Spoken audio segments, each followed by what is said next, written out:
You don't have to know much about Mexico to know manager Juan Carlos Osorio is a planner. In May, he said he'd decided on his starting 11 for this game after the March friendlies. However, injuries that forced Nestor Arroyo and Diego Reyes out of the World Cup derailed those plans, and now the manager has to deal with a group he's lined up for only the past 2 weeks. Who has stood out in training?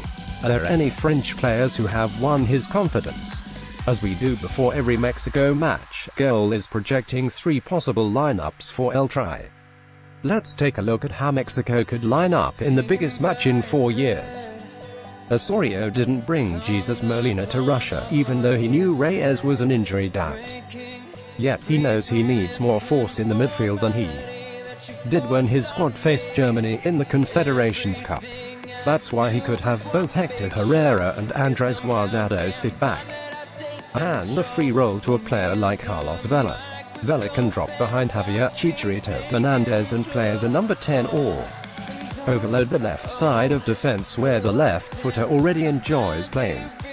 This lineup seems like the most probable, with Hector Moreno and Miguel Laird playing on the left side of defense against a strong Germany attack.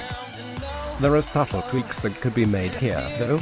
Hugo Ayala could come in as the right centre-back and push Carlos Salcedo to right back, with Edson Alvarez dropping to the bench.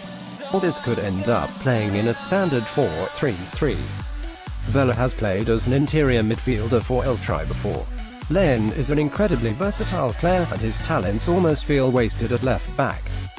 Osorio has looked to get Len into the midfield, playing him there in Mexico's send-off friendly against Scotland, and said he could compete for a job there. The issue, then, is who takes over at left back, with the answer being Jesus Gallardo. The converted winger has adapted well to life as a defender and had decent showings in recent friendly games. However, he's still a question mark there, and with the option to play Len against a team as strong as Germany, it might be a risk Osorio isn't willing to take. If he does take it, it could be a bridge too far to also play 20-year-old Alvarez, so Ayala steps in with Salcedo moving to the right in this projection. Up front, Jesus Corona loses his spot to Vela despite Tecatito playing the best of any Mexico player over the course of 3 pre-World Cup friendly matches.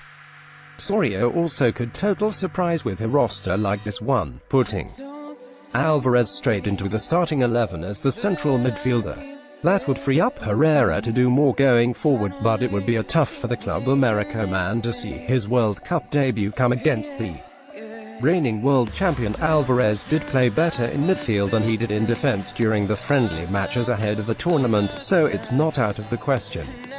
If he's blown the coaching staff away in training, it would allow for an experienced back four with Guardado and Herrera getting more freedom to attack, something Osorio made clear in Saturday's news conference that he wants to do.